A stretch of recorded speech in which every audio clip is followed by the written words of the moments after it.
myself on something. Yeah, so this book, The Cosmic Consciousness, Dr. Badra Ricky, and he says in the book, he says, anger is a secondary emotion, right? Now, anger has been an issue for me all my life. And I went, no way is anger a secondary emotion, right? Anger is a primary emotion. When you feel angry, that's the feeling. The feeling is anger, right? And that's the end of it, I thought, right? And then he goes on, he writes, if you don't believe me, hi, Mark, if you don't believe me, try it out, And I thought, well, I bloody well will try it out. So I will, And this is my piece of paper that's been on my fridge for, this piece is about 2 years, but I've actually had the information on my fridge for at least 4 years. And what he says is anger is a secondary emotion. And the emotions under anger are helpless, hopeless, fear, anxiety, sad, guilt, or worry. You might have heard me talking about it before. I've definitely spoken about it before. Yeah. And the one that I was always coming back to was feelings of helplessness. And I always felt helpless because I wasn't speaking up. That was the main one. Like I would get so annoyed at myself and then angry at myself because I wasn't doing what I really wanted to do. I wasn't saying what I really wanted to say. Yeah. I was always just getting angry, and then the anger would kind of overwhelm me. And what I was just saying there was that emotions are not always the best guide to making decisions. And when we get into that sense of overwhelm, our emotions can kind of become too much, and we can't actually make a rational decision because our emotions are in overwhelm. And as an empath, and I speak about empathing all the time, we can have that tendency to go into emotions before rationality. And historically, men are more rational, and women are more emotional, But then women have also been suppressed for much longer. Like they haven't been allowed to speak up. Like we've got historical, hundreds and hundreds of years of that going on. But anyway, this anger is a secondary emotion. But I have never really sat with anger, and it's not been me that I'm angry at. It doesn't matter who I start off with. Sandy was a good candidate for a long time. I'd be angry at him for whatever he'd done or not done, usually not done, not what he had done, but what he hadn't done, where he should have been able to read my mind and know exactly what I needed and wanted in every moment, And because as an empath, I often can read what other people need, and I just assume that he should be able to do that too. But yeah, so I urge you to try it. The thing that I fell into this morning that I was going to talk about was something called focusing, which is a very well-known therapeutic technique. And what happens with it is it allows you to really get in touch with your emotions. So you focus basically on your emotions and what's actually going on in your emotions. And that's what this is about. The anger is a secondary emotion, is that when you feel into it and you really sit with it and you allow it. So that's the number one thing. You have to allow it. We have to always allow all our emotions. And very often, like we're not supposed to, we think we're not supposed to feel something. So we push it away. But in actual fact, the first part is allowing, letting that, I guess the first part is really awareness that you've got something going on. So we're all pretty good at that awareness one.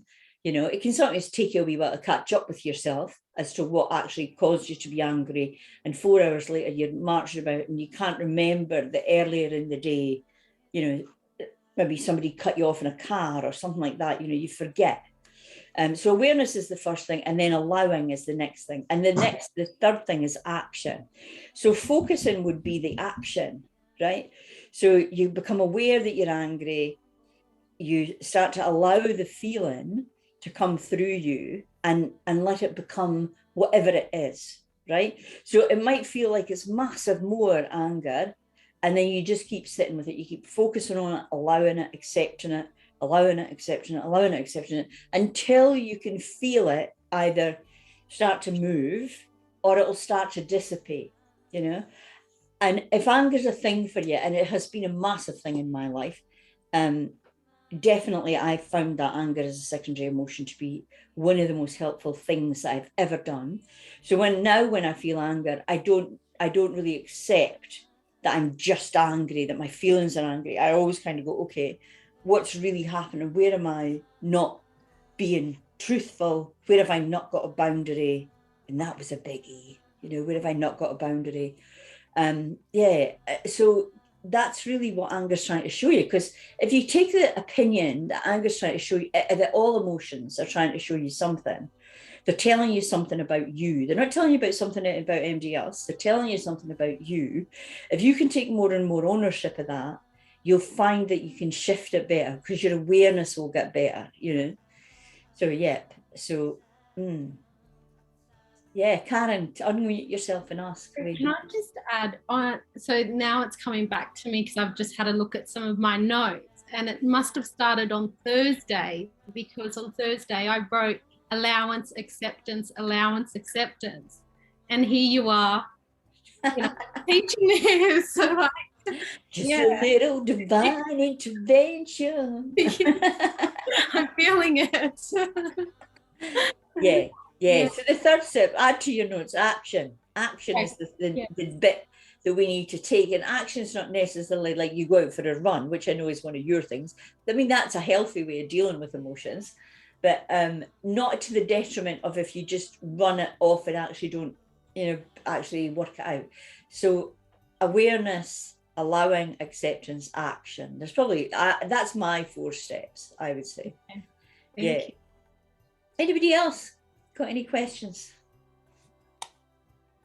I'm just going to stop recording. I'm going to pause recording.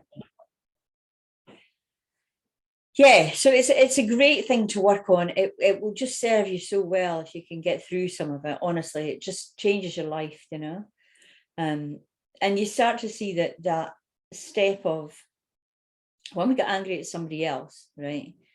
And it's easy to do that, isn't it? It's so easy.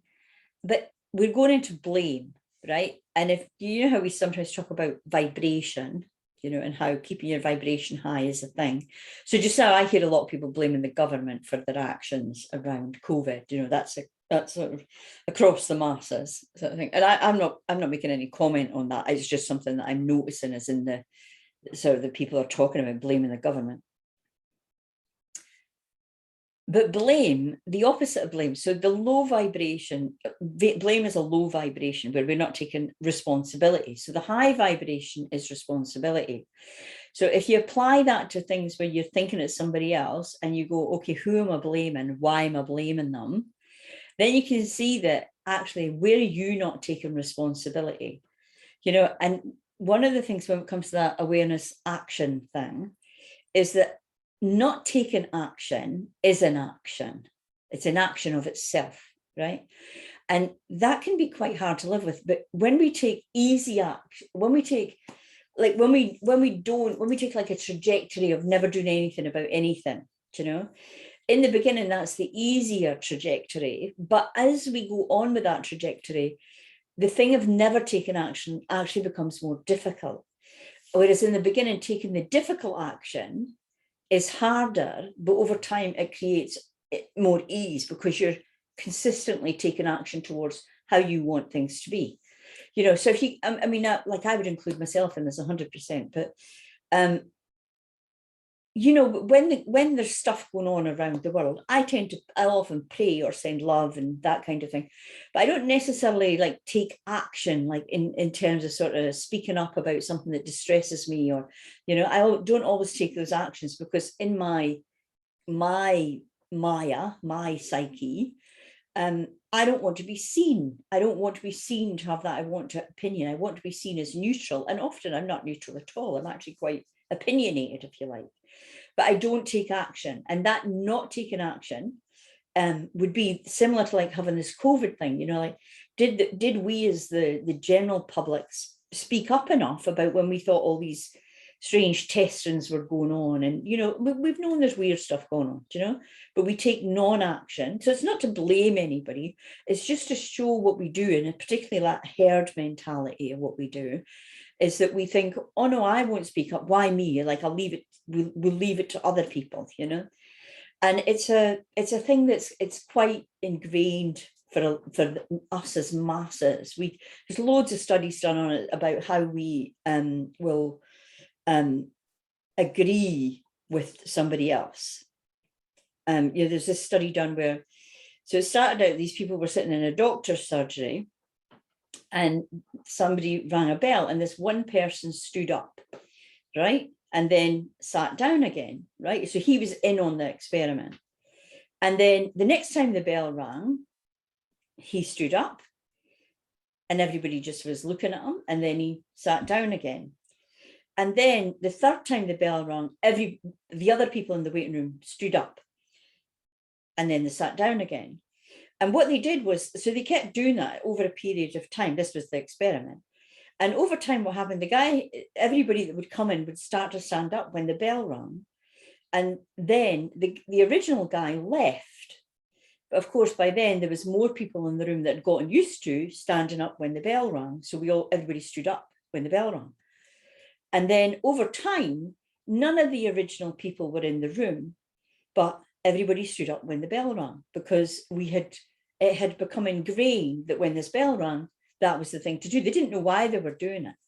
And we all have, that's a natural human condition. That's a natural human reaction. And it comes from our need to belong or to fit in, because fitting in is really important to our safety. So does that make sense? Yeah. Yeah. I find it's, yeah, because fitting in is I guess some people don't care so much if they fit in, but everybody cares to some extent, and if you sometimes people will also sort of go, well, I have to leave this because I don't fit in, I don't like it anymore, so they will go and do something alternative, completely alternative, go and live in the woods or whatever, because the idea of not fitting in is too much, and so they take the like an out and just remove themselves. But that, of course, can become really isolating, and then you can end up not having interactions. And one of the things about soul growth is you always have to have the interactions. Nobody's soul grows in isolation. It's actually your interactions with others. And relationships are one of the key points for that, where, that's the place where we get the traction, is in relationships. Yeah. Mm-hmm. And of course, you always pick somebody that really knows how to push your buttons often. Because it's your soul going, yeah, you need that growth. Yeah. And you don't know that the soul's going, yeah, you need that growth. You need to work out why you're always angry or whatever, Anyway, any questions? Anything you want to add? No, we'll go in then and we'll, yeah, Daima, unmute yourself. Let me just pause the recording again. Okay. Okay. So let us invoke and connect and see what the divine has in store for us.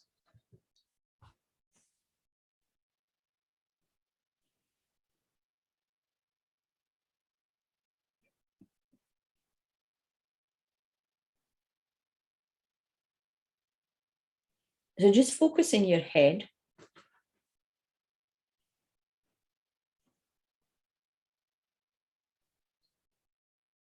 And kind of just let your awareness roam around your head, however your awareness wants to.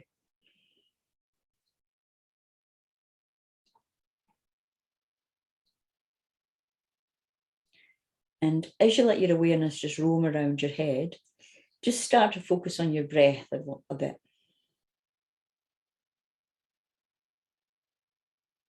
Put the tongue on the palate.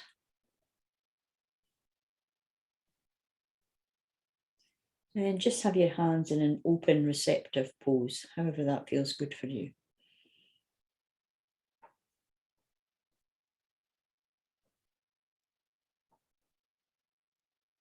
So if you have a resting vibration or a resting chant, which you've heard me talking about before, generally when you start to access this, your chant will begin, you'll hear it in your head. So mine is the Gayatri mantra.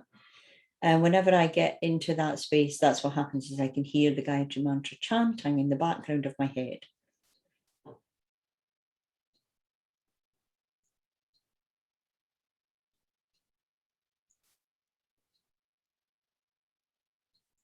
And if all you hear is sort of your mind chatting, just relax and just let it, just allow it to be whatever it is.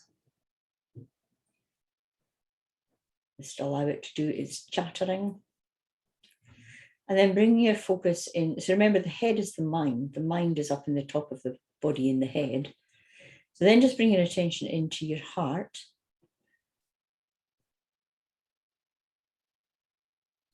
And just let yourself feel in your heart how you're feeling right this very moment. What's happening in your emotional self.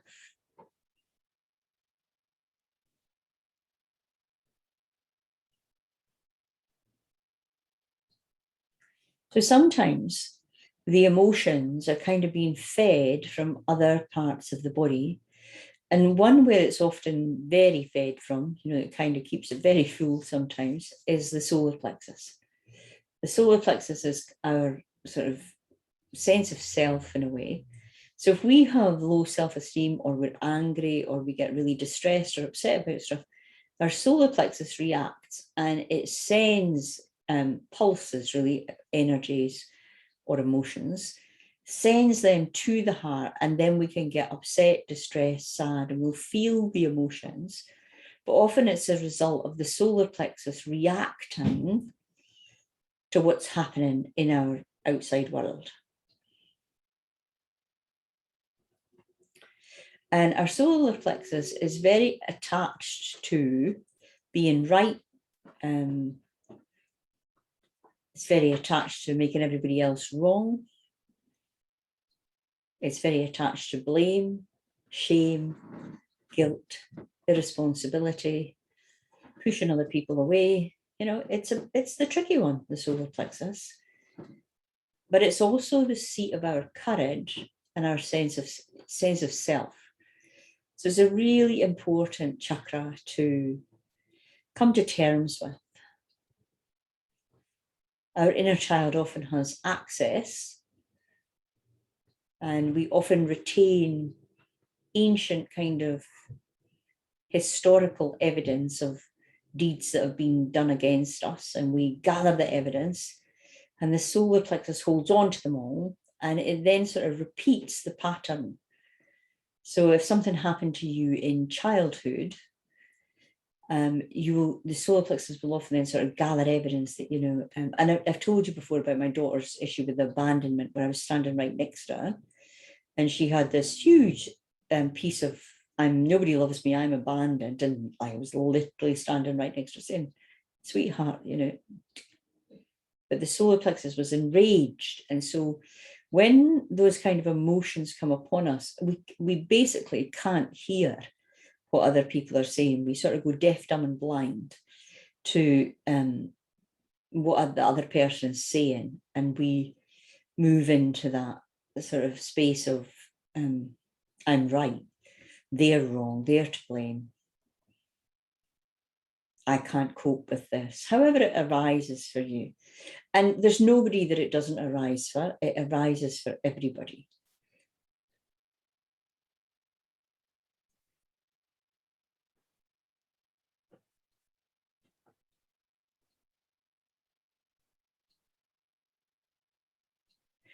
So there's another A word I want to add into those 4 other A words, which is admit.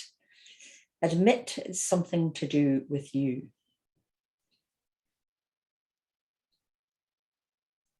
So awareness, and then admit to yourself. And that admitting to yourself that it's something to do with you is an ongoing thing, day to day, week to week, month to month, year to year. But it's even smaller than that. It's also sort of moment to moment. Karen shared earlier that she realized something had happened on Thursday, and then she was really only getting angry about it on Sunday, or maybe yesterday, Saturday or Sunday, but it happened on Thursday. So that period of time is when we're numb, when our awareness, we're not sure why we're feeling what we're feeling. And that's when we need to do that technique that I spoke about called focusing.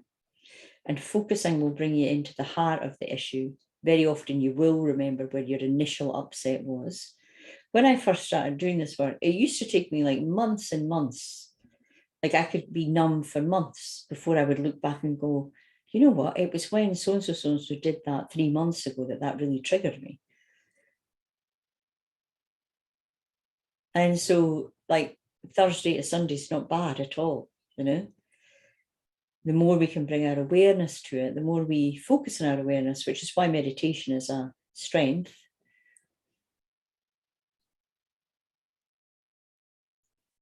And why building the meditation muscle, if you like, is worth doing, because your inner soul realm will then start to help you in the outer, what's going on in your outer world. So everybody in this group would be well able to experience the inner soul realm telling them things. Whether we listen and take action, that's a different thing. But we would all definitely be getting promptings from our inner realms.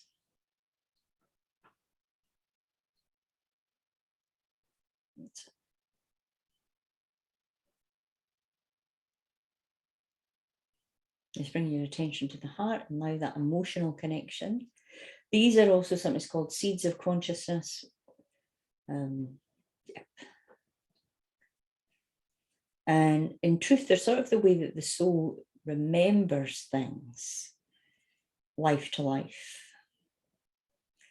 So then just become aware in your belly, underneath your navel. And just let your attention sit in your belly. And this is about the physical realm.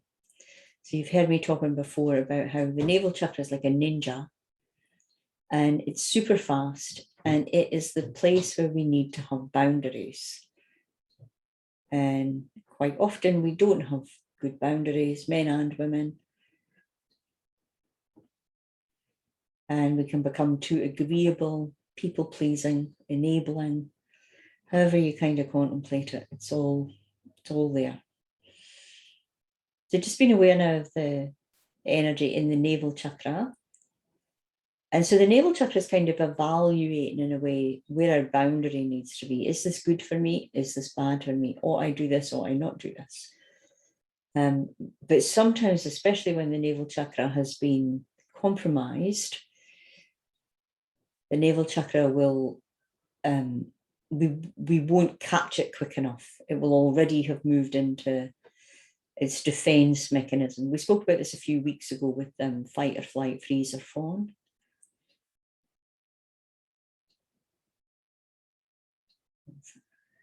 And the response in the navel chakra is developed through childhood conditioning.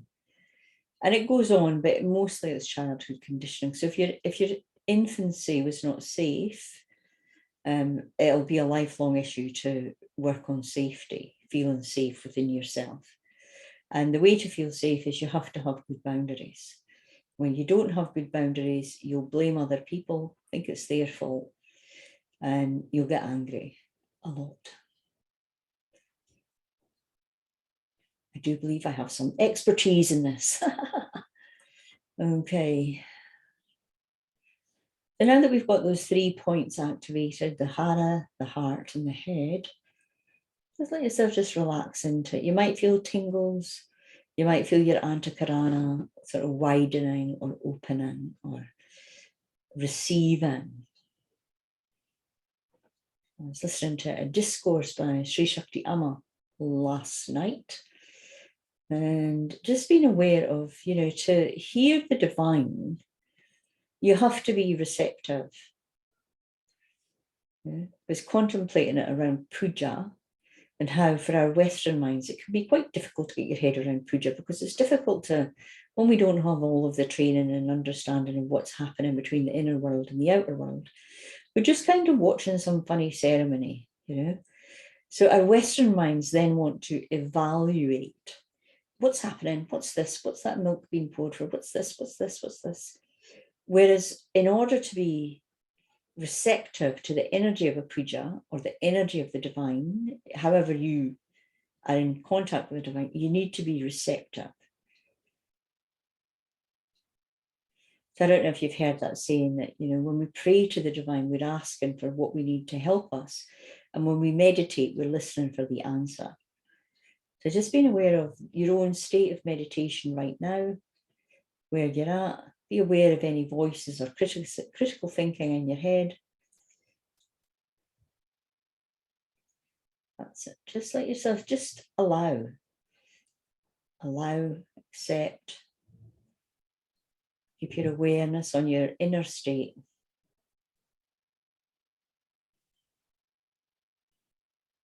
A little bit of awareness on the 3 points.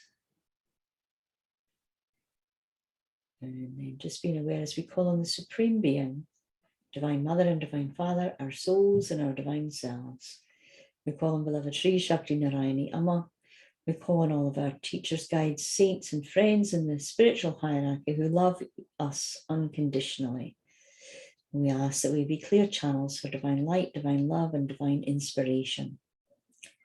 We ask that we become more fully aligned with our soul energy, our soul wisdom. And may we take this forward into the world with ease and grace, loving kindness, and generosity. May we truly come to know and understand the nature of the oneness. We ask this in full faith through the divine grace, so be it. Just take a deep breath in, just let the energy pour into you, and then just gently relax your body, relax all of you, all of the parts, you just relax them. And then for those of us who are very angelically driven, just be aware of the angels. And if you're not sort of so conversant with the angels, then just think of them as elements. Just being aware of Archangel Michael and the fire element.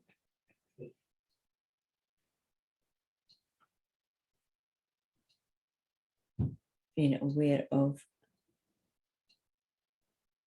Archangel Raphael.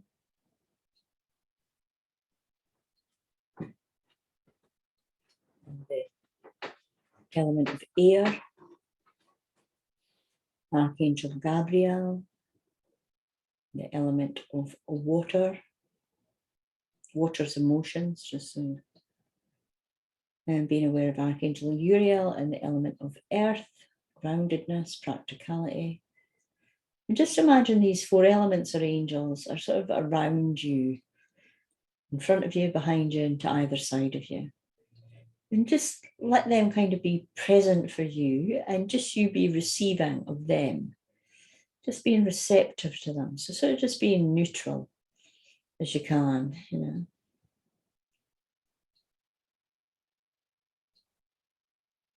Just let yourself just dropping into that energy. Let the energy travel through your body, and it will often initially go to any place where you've got some pain, as the angelics try to assist us. Let's be aware of those 4 again.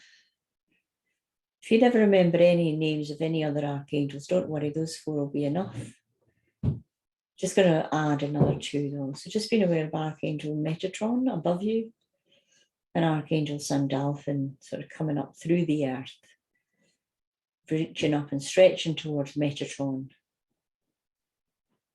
And then that energy from Metatron turns around and cascades downwards.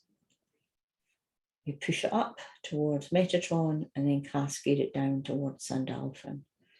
And then there are 4 other angels just on the in-between points of the body. Just let them just anchor.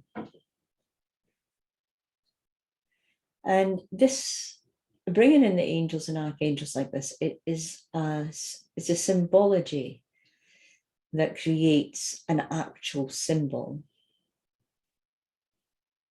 And the symbol is called a Merkaba. And the Merkaba is kind of like, you know, if you were looking at like a drawing of the tree of life, or a drawing of Jacob's ladder, or a drawing of the chakras, or anything that is symbolic, like Celtic mythology has so many symbols, they all represent things. You know, the moon is often represented as that sort of quarter moon in a lot of symbology. The sun is a circle with a dot in the middle, that crescent moon. So symbology is a way that the inner worlds communicate with us. Just being aware of the Merkaba, your Merkaba, just you. And I want you just to really understand and that it really is your Merkaba. You know, you have your body, you have your voice, you have your sight, your sound, all of the senses. But you also have this energetic system called a Merkaba.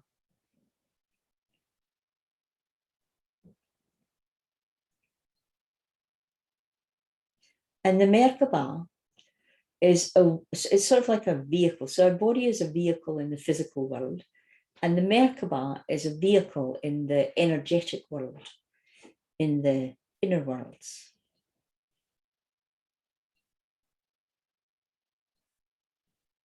And it's kind of like, when you learn to drive a car, and initially you're pretty hopeless. We're all pretty average when we first start learning to drive. And over time and experience, we get better at driving a car, and we become unconsciously competent at driving a car, which means we can jump in the car, turn on the ignition, release the brake, put it in gear, off we'll go, reverse, forward, whatever we need to do, we just do it automatically.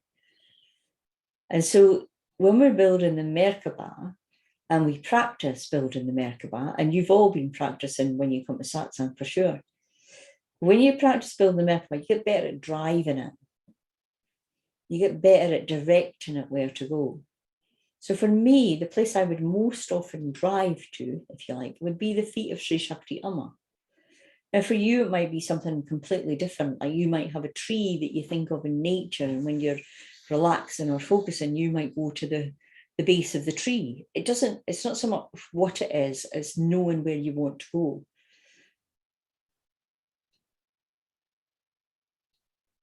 It might be a body of water that you're particularly attuned with. It might be a beach. And it could be all of them. And I don't know, it could be something completely different.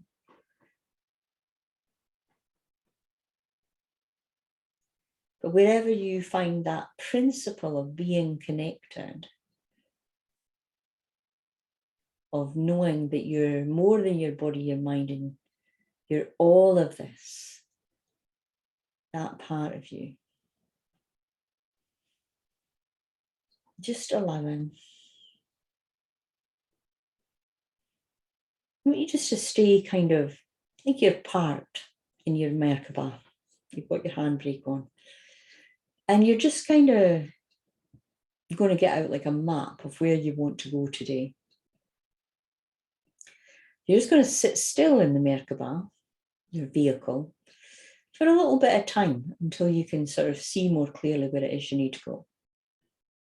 It's kind of like planning your journey. Then I want you to think about something in your life that might have been troubling you. Might be the emotion of anger or self-sabotage.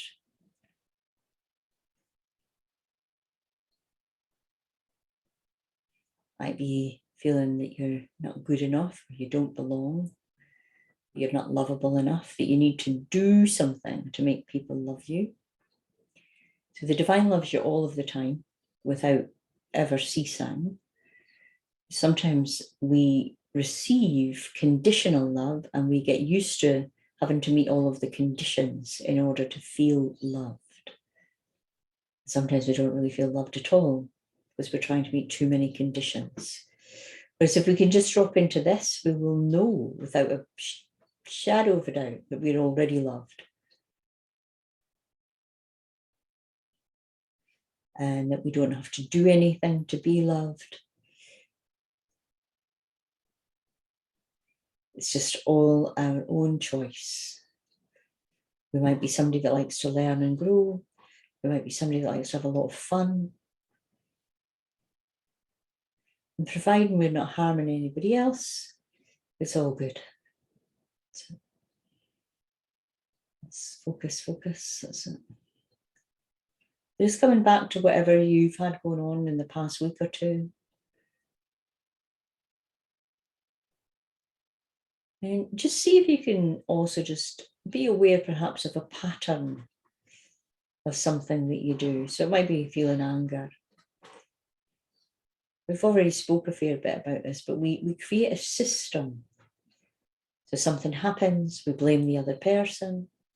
We decide it's their fault and not ours. We don't take responsibility. And then we can stay in our comfort zone that they are to blame. We don't have to take responsibility. And then, of course, the soul goes, and will bring us more of the same kind of difficulty.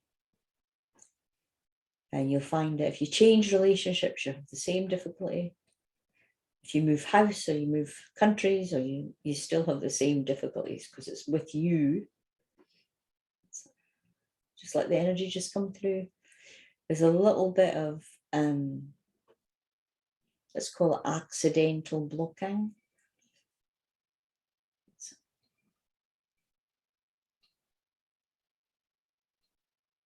So there's often a lot of resistance to changing how we do things. We're creatures of habit. We like the same thing. We love to be in our comfort zone. And we sometimes can, it's a way of keeping ourselves safe, having safe problems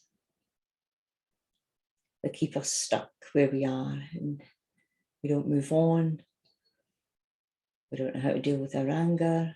We just keep repeating the same pattern. Let yourself just be open to just receiving more helpful energy, however you want to be aware of it.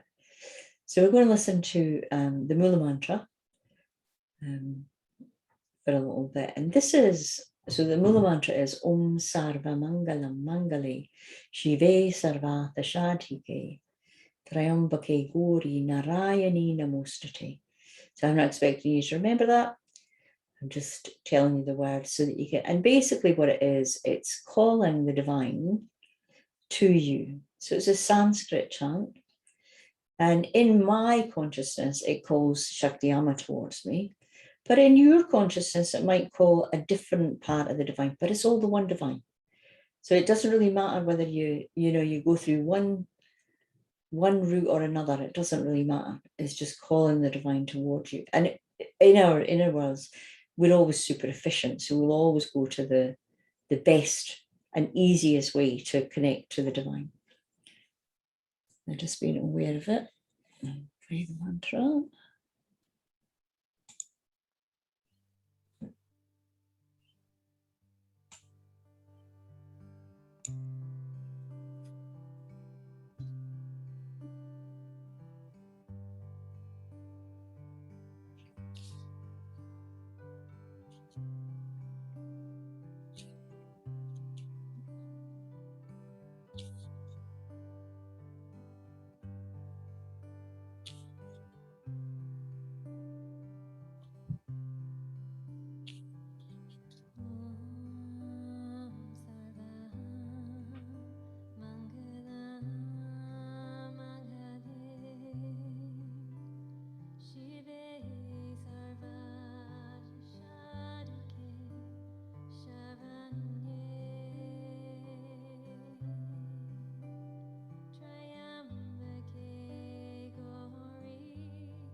And take a big breath in, pull it down and into your body.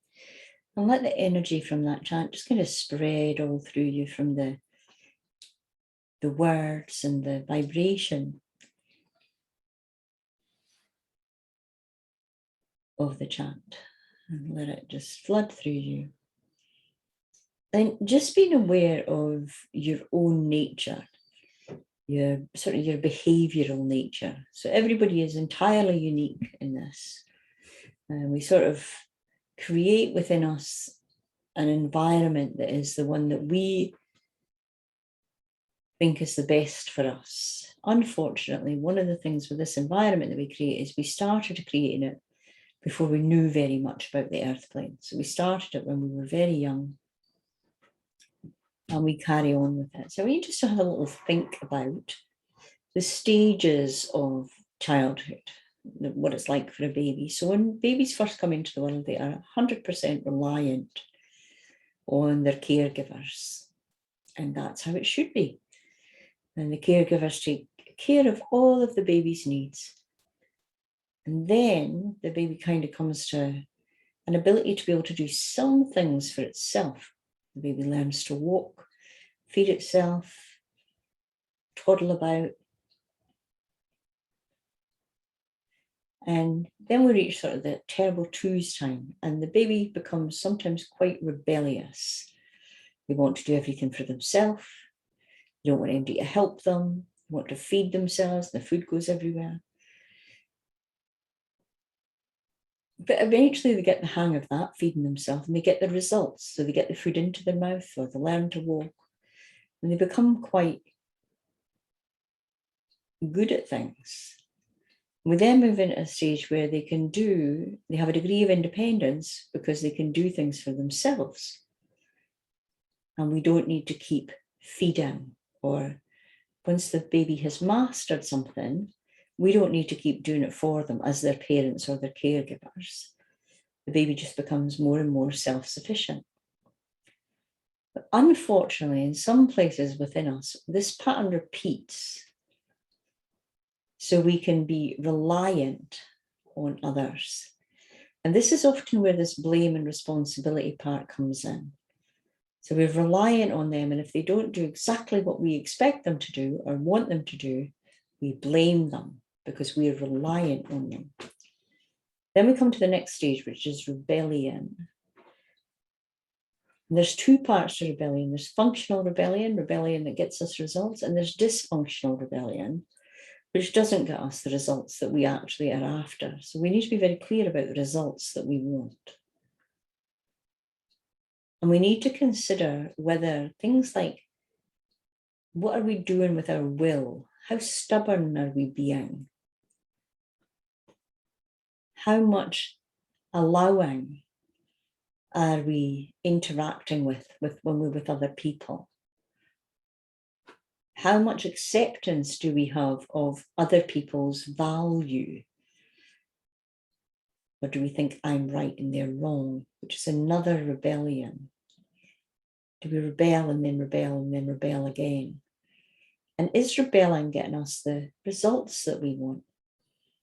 So if we wanted to become enlightened, let's say that was one of our goals for the life, then we need to find somebody that's been there and done that is more enlightened than us.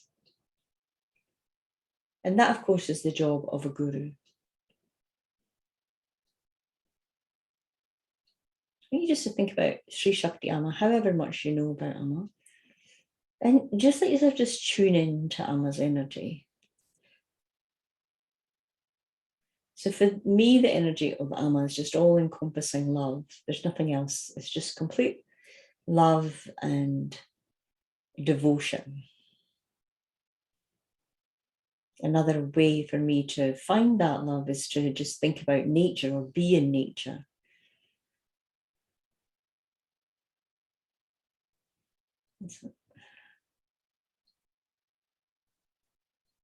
Just think perhaps about meditation, and the result you want is to feel calm.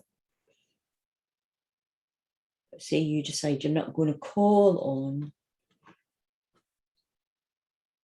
those who are further ahead and who could help you, but you're not going to call them because you're in sort of stubbornness. You can do it all by yourself, like the terrible twos.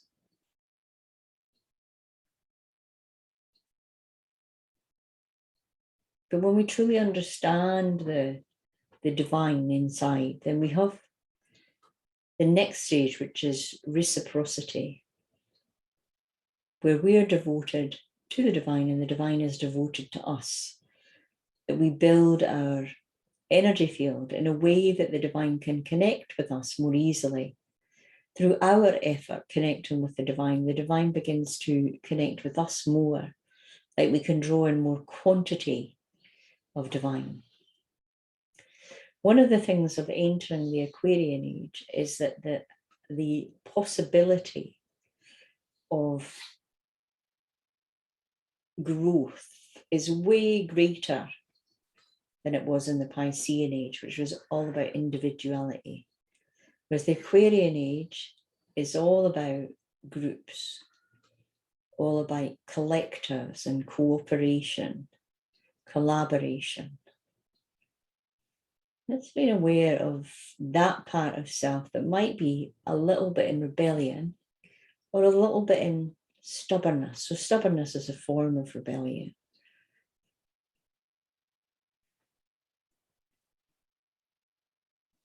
That's good. Let's keep letting the energy in. Just be aware of stubbornness, however it appears in you. So sometimes I know, like the anger thing, if I get angry, I can be super stubborn, and I can't get out of the anger. I can't get out because I'm so stubborn. It's kind of like, what comes first, stubbornness or anger? Yeah, if I'm really stuck and opinionated, it's the other person's fault and it's nothing to do with me. And even although I absolutely know that logically as an impossibility, that it can't be nothing to do with me, it's still hard to admit that to yourself, to allow it, to bring your awareness to it, that it has to be something to do with you. Otherwise, you simply couldn't be experiencing it. It would be impossible. So just feel like stubbornness is quite a thing in the group. That's tuning into that part of you that might be stubborn. And of course, then there's the good side to stubbornness as well, which it keeps us on track. And it's sometimes also the only way we can put a boundary in place is by being really stubborn and obstinate. So it's not that stubborn itself is a bad thing. It's more that it's our attitude towards receptivity, being open to what's really happening, seeing our part in things that are happening in our life. Just take a nice deep breath in, pull the energy through your body with the breath, hold it briefly, and then just release it. And just do that a few times. Just give yourself more breath. And the breath kind of will help the energy flood through your system, and it will start to change your neurology as you more deeply understand this. So often one of the ways that we learn, in fact, I think it's really the only way that we all learn, unless you're, I don't know what it's like to be super duper genius level intelligent. So how would I know? You can't know what you don't know. But for me, one of the ways that I learn is through repetition. So some of this you might have heard before, but just allow yourself to deepen in your understanding. Just feel those divine connections, the Merkaba, your teams, let them help you to understand this more deeply, and particularly places where you've been stubborn. One of the other ways that stubborn can show itself is in resistance. Just being aware of perhaps of where you might be resistant.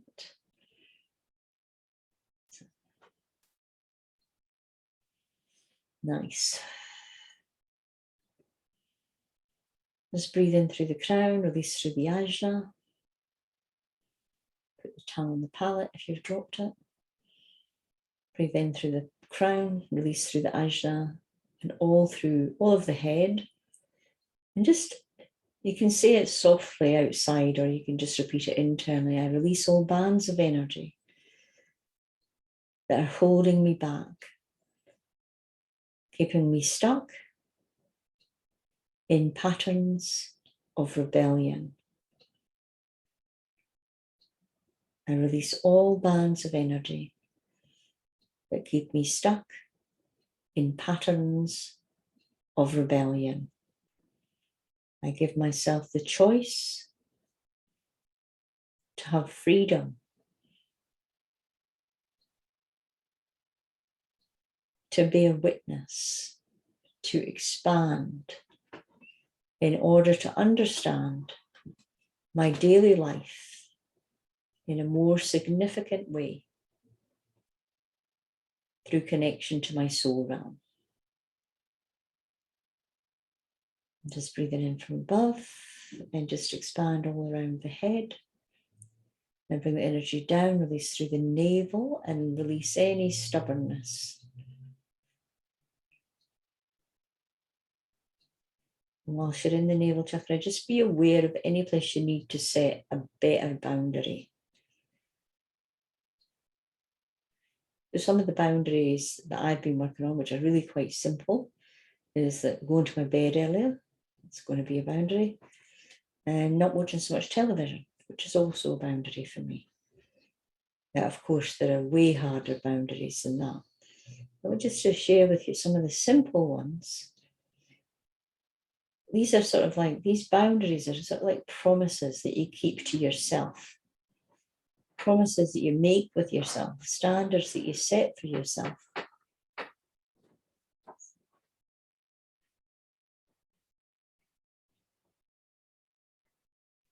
That's good. So don't set huge standards for yourself. So to give you an example, I've bought a trampoline. So I'm feeling a bit like I need more aerobic exercise in this COVID period. Now I could think to myself, oh, I can go and jump on that trampoline for 15 minutes. But that's probably not wise. And then I'm probably going to hurt myself, hurt my back. And the following day, I won't be able to do any bouncing on the trampoline because I'll have hurt myself or I'll have done too much. So the standard for me is that I just initially perhaps go and bounce on my bottom on the trampoline, or I might do 1 minute or 2 minutes or 3 minutes. But I'm not going to start giving myself too much to do. I'm going to start where I can succeed in order that I can get experiences, that I can stick to things, and that I can experience myself achieving. So you might want to do that with something like meditation, for instance. And rather than thinking I'm going to meditate for 15 minutes a day, you might just meditate for 3. You might listen to one particular song that you love, a spiritual song, and that might be your practice. You're going to trying to make it easier for you to succeed at what you want to be doing, the habits that you want to have. Let's take a big breath in, just release through all of the head. Just being aware of any place you've gathered evidence that you can't do things, anything at all. So breathe in through the crown and release everywhere.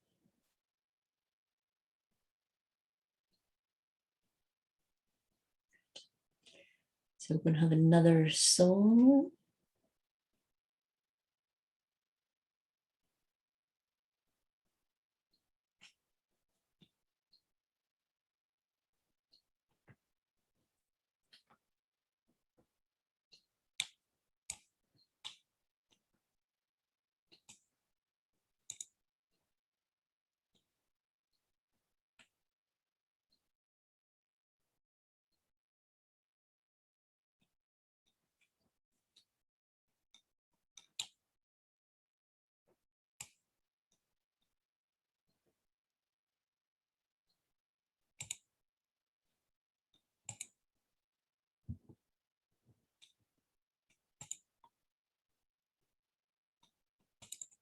Om Shanti Om.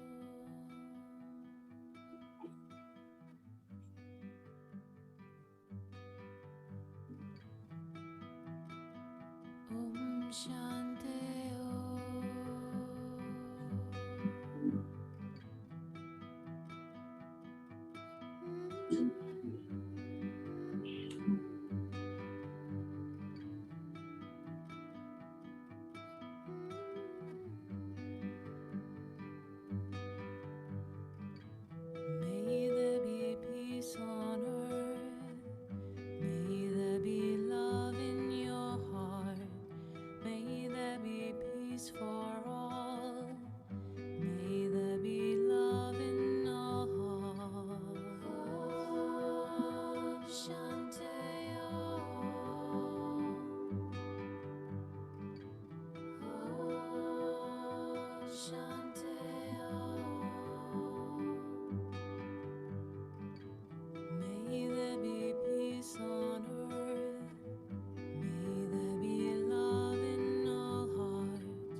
Shanti,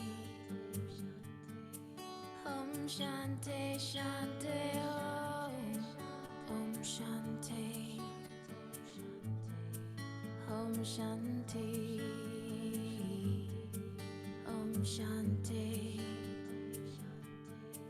Om Shanti, Shanti, Om Loka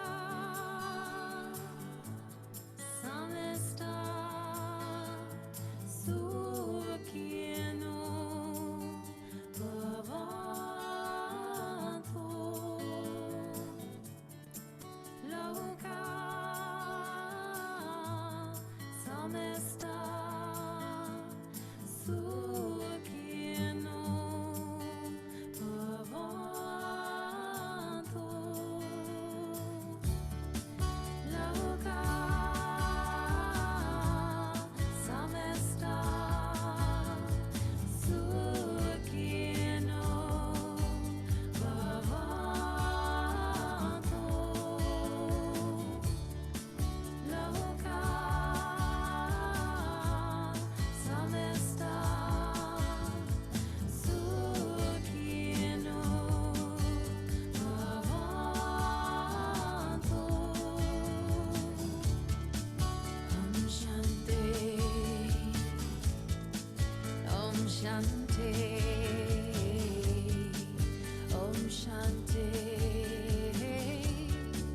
Om Shanti, Shanti, Om Shanti, Om Shanti, Om Shanti, Om Shanti, Shanti, Om Shanti, Om Shanti, Hallelujah. Om Shanti, Om Shanti, Shanti, Om Shanti, Om Shanti, Om Shanti, Om Shanti, Shanti, Om Shanti, Om Shanti, Hallelujah. Om Shanti, Om Shanti, Shanti, can you feel the Shanti? In your heart, feel the Shanti. In your Shanti, Shanti, can you feel the Shanti? In your heart, Om Shanti, Om Shanti, Shanti, Om Shanti, Om Shanti, Hallelujah. Om Shanti, Om Shanti, Shanti, And breathe in. Pull a deep breath down and into your body and let it feed every cell of your body. Let it feed all of the nervous system. Really let it flood through. Being aware of any place where you might have had trauma, known and unknown. And just let that energy of peace, shanti, shanti, shanti, let it feed to all of your nervous system. Just be aware in the base of the spine, and just be aware of like a bunch of nerve endings there in the base of the spine, where we get shock, where we can have trauma. And just let yourself just relax through the base of your spine, through the bottom. Let yourself just relax through there. You might find energy actually sort of moves along through the perineum into the sacral area. That's okay if you feel that. Just let yourself just release it. Release any numbness. Let yourself come back into homeostasis, balance, loving kindness, loving you, your uniqueness. There's nobody else like you. There's only you, not your sisters, not your brothers, not even twins. Every single unique person. Feel yourself in your heart. Some energy still in the base, but let yourself feel yourself in your heart. You might want to touch your heart. Just let yourself just feel into your heart and loving yourself, especially for all of the mistakes that you've made. All the mistakes that you've made when you weren't loving yourself, when you were criticizing yourself or sabotaging yourself, you weren't believing in yourself, you were thinking somebody else had the answers for you. All of that, nobody, absolutely nobody knows you better than you. The energy just keep processing through. From the head, move to the heart. From the heart, move to the head. And just let that energy, same energy, shanti, shanti, shanti, let it flood through the head. Shanti, shanti, shanti. Peace, peace, peace.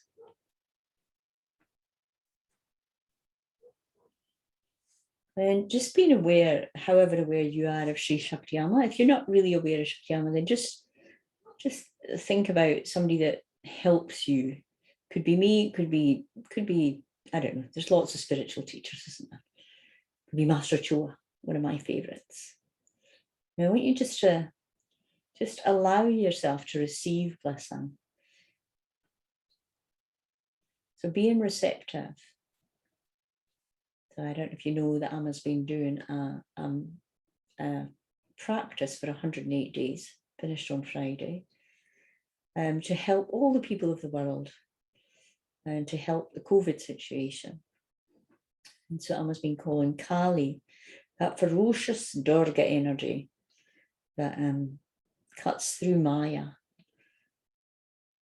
The Maya that we're not good enough, the Maya that we've never done anything wrong, actually. It's being aware of Kali. So when we approach Kali with non-ego, with just respect and love and care, then Kali's very gentle. But when we approach Kali with ego or arrogance, she will just chop your head off. Just being aware of Kali. And then just be aware in the Ajna chakra. So I'm going to put the blessing into the Ajna chakra. But just being aware of Kali first. And Beanie, I'm going to start with you. So just let yourself just be in your Ajna chakra. And just hold the energy. And just relax your whole beingness in your Ajna chakra. Be aware of all the trials and tribulations that you've had, that you've come through, that have made you the person that you are today. And just being aware of that loving of yourself, of all of that journey. And then just being aware in the Ajna chakra and receive the blessing. So being receptive. Let the energy flood through you, pour into your Ajna chakra. And you know about that Ajna chakra being the master chakra. And the Ajna chakra will then distribute to all of the other places within you that need this energy. And then just let that stabilize and seal. And then Mark, I'm going to come to you next. Just being aware in the Ajna chakra. Just allowing yourself to relax and receive. Just release, breathe in through the crown, out of all of the back. And then just receiving in the Ajna chakra. that which is for your highest and best good, completely aligned with your soul journey. Just receiving. That's it. Just a little bit more, man. Just receiving. Let the Ajna chakra receive, and then the Ajna chakra will distribute.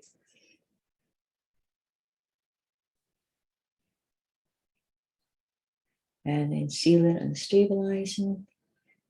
And just let that energy integrate. And Beanie, we're going to come back to you. And just receiving again in the Ajna chakra. And let this part integrate as well. Part 1 and part 2 of a blessing. I've never had that happen before.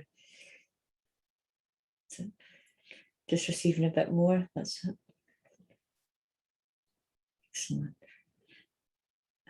Okay. Seal and stabilize. And now Karan Sarkis. Let's be aware in the Ajna chakra. Take a big breath in, Karan. Just release everywhere. Let your aura be completely cleansed with the one breath. And then just let yourself sit in your Ajna chakra. Be there and just let yourself receive. Be receptive. It often helps to think thank you. It helps you be receptive.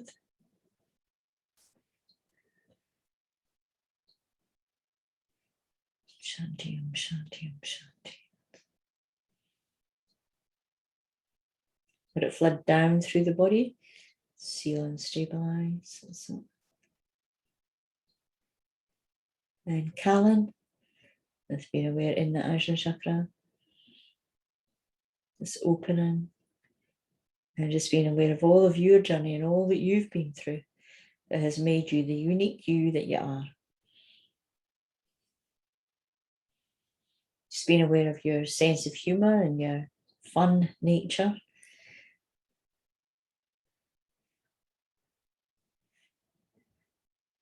And that delicious Irishness. And just let all of that be enhanced, the ability to bring relief to people through humor and fun. And just being aware of all of the kindness in you, Callan.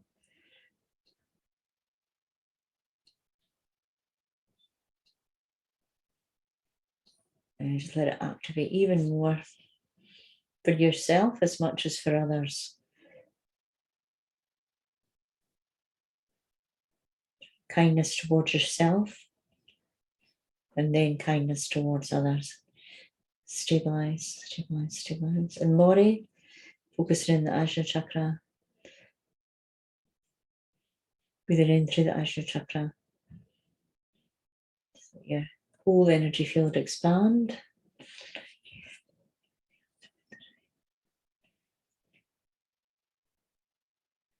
Let it flood down through the back of the body, nourishing into the lungs, the heart at the back, the past. And just feel yourself kind of emerging from like the divine fire. And seal and stabilize. And then Sandy, being aware in the Ajna chakra. Let yourself just receive the energy for all that you are and all that you be. Receiving, receiving, receiving. And seal and stabilize. And then being aware of Dhyama. And Dhyama, breathing into the Ajna chakra. And breathe into the crown chakra as well. And breathe the energy down and into the hips and into the sacral region.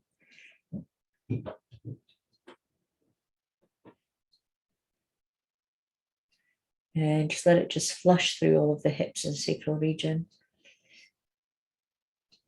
Coming back to the Ajna chakra, Dhyama.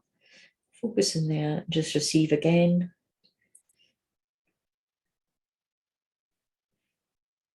So breathing it in, breathing it down. And seal and stabilize. And Callan, I'm just going to come back to you again. And just receiving again in the Ajna chakra. And pull the energy down into the sacral region.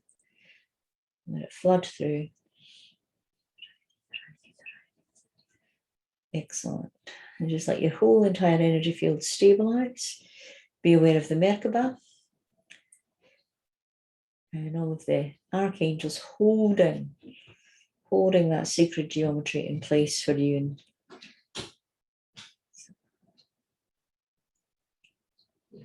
And just being aware as we give thanks to the Supreme Being, Divine Mother, Divine Father, our souls and our divine selves. We give thanks to all of the great ones who love us unconditionally and have helped us here this morning. We give great thanks to Sri, beloved Sri Shakti Narayani Amma, all of our teams, guides, teachers and friends in the spiritual hierarchy who are here for us, support us, and help us to become the best version of ourselves. Thank you, thank you, thank you. And just being aware of this beautiful Sunday. And just being aware of the sunshine and all of the good things. The sunshine, the trees, the ground, the earth, the grass, the plants, the trees, the flowers, the heat.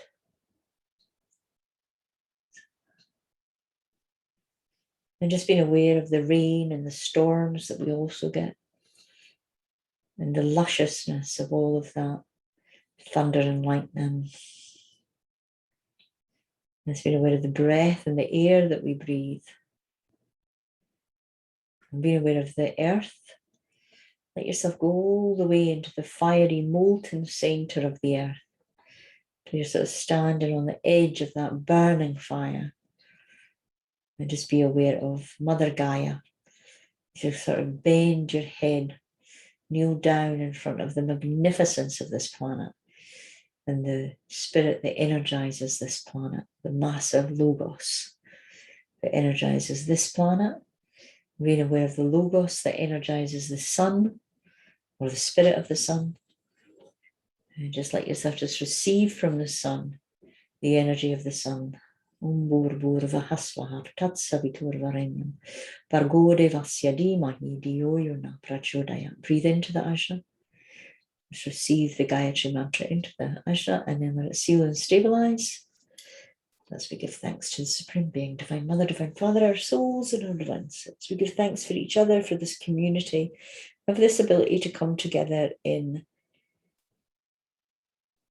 enabling love and life and joy and happiness. Thank you, thank you, thank you. Through the divine grace, so be it. And very gently coming back whenever you're ready.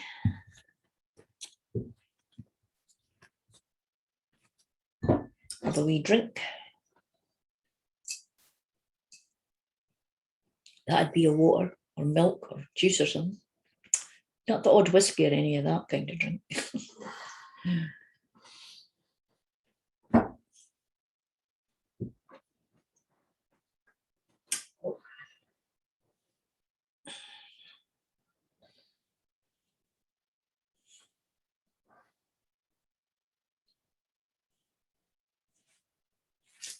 Callan, look at you sitting there like a wee Buddhist monk, wrapped up in your orange shawl, looking like Dandapani or somebody.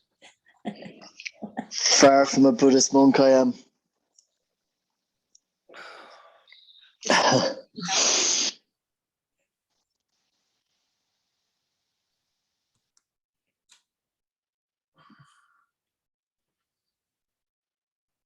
Good. Good, good, good. Just take your time.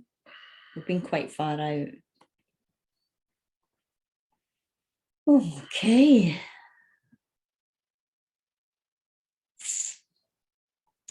I'm going to stop the recording in just a second so that we don't have the shares on the recording.